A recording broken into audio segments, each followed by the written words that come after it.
Matthew Brown.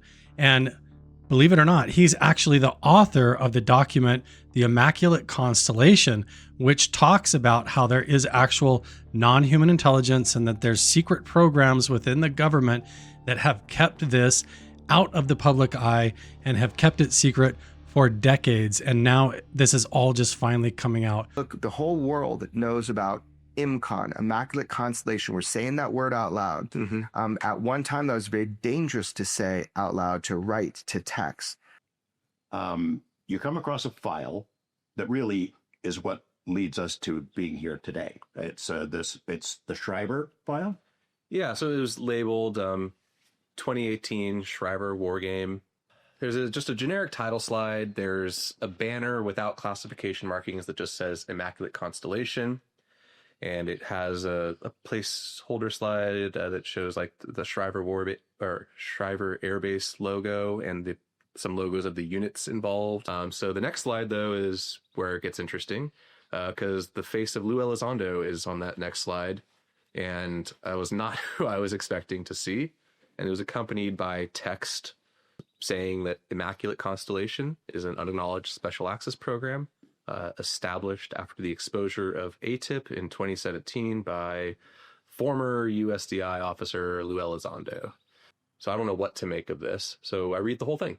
And you see who's accessed it prior to you? I can. And what did you see? So everyone says that I'm wrong and it's impossible, but the name I recall and recalled at the time thinking, oh, that's odd, was name redacted.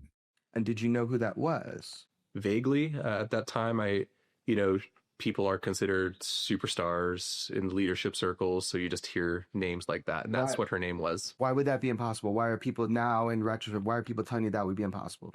Oh, she wasn't at the Pentagon then. Matthew Brown, in this interview with Jeremy Corbell and George Knapp, actually comes out and says that he is worried that he could go to prison, that he could go to jail for life, or even worse, which means that they could come after him to try and silence him because of the things that he knows. And the story that he tells in this interview is pretty amazing, that he says that he was working at the Pentagon, came across these documents that said that non-human intelligence was actually real, that UFOs are real, and that they're actually attracted to nuclear facilities and events. And this is pretty amazing because we've been hearing about this for decades, and I think it's completely validating to finally have somebody coming out of the Pentagon. We're just having to deal with the fact that this is somebody talking about this from documents that they said. So similar to a lot of the Bob Lazar story, where he saw pictures of non-human intelligence, of aliens, or he saw video, or he read it in documents, but a lot of it he didn't see firsthand. But then in Bob Lazar's story, it came out later that he actually did see a craft up close and that he worked on it scientifically, trying to reverse engineer it for a short period of time. Not to confuse those two stories, though, Matthew Brown, we know actually came out of the Pentagon. We have to ask ourselves now, are these documents that he came across legitimate, or were these planted? Because he's talking about in this interview how it's not just like a problem with the United States, but that there's a global issue. Ultimately, my biggest fear is what humanity will do to itself out of fear and greed, and what we have done. And we have built a prison around ourselves. It's invisible, but it's not complete. And there is still time to maybe alter our trajectory, have a different future. May not be the best one that we had hoped for, but it's going to be damn sight better than what they have planned for us. You know, there's no going back after you tell us this on camera. We had this conversation. This is it. This is the line in the sand. You're about to cross over here. Absolutely. I am, on a personal level, giving up the future that I made for myself and was going to try to make for a family. I'm proud of what I accomplished in my time in government, and it's painful to leave the good people there and to know that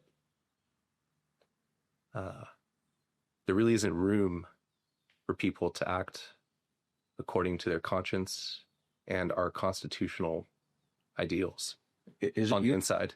Is it your belief, based on materials, things that you've been exposed to, that you've seen, people you've talked to and communicated with over a period of a couple of years, is your belief that the technology, the race for the technology, the understanding of the big secret is entirely in the hands of people outside the government and not for the benefit of the public or to protect American national security.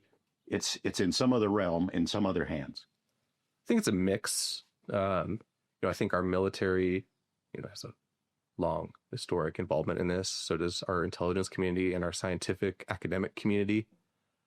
We have, as a country, allowed ourselves to be penetrated, co-opted, and corrupted by an internationalist force that serves their interests and views nations, peoples as tools and means to an end. Like a business cabal, international corporations that have no loyalty to any nation, let alone this one. That's a large part of it. I think we have to go above that too, to start to explain the degree of the level of deception and the level of commitment they've had to maintaining that deception. It's above just monetary gain and power. They're afraid. There is some kind of a group that has centralized power and control over this information, and they've been hiding it from the entire world. And he even went so far as to say that in order to try and protect these secrets, that since the 1940s, that the United States has been putting all of their resources and emphasis on making sure that the mineral rights and that the resources available to the United States military industrial complex for the defense of the United States has become the number one priority, to be the most supreme and powerful force in the world, and that we accomplished that a long time ago. And he says that that has exceeded to the point now that defense system is beginning to turn into a kind of prison, to where now it is all about the keeping of secrets and the silencing of the whistleblowers. In fact, as I make this video right now, there's friends of mine and people that you probably know in the UFO community that are in Washington, D.C., testifying in front of Congress and sitting in on those meetings to report on it. Hey everybody, this is your captain speaking, Lester Nare. I am here in Washington, D.C. with the entire UAPDF team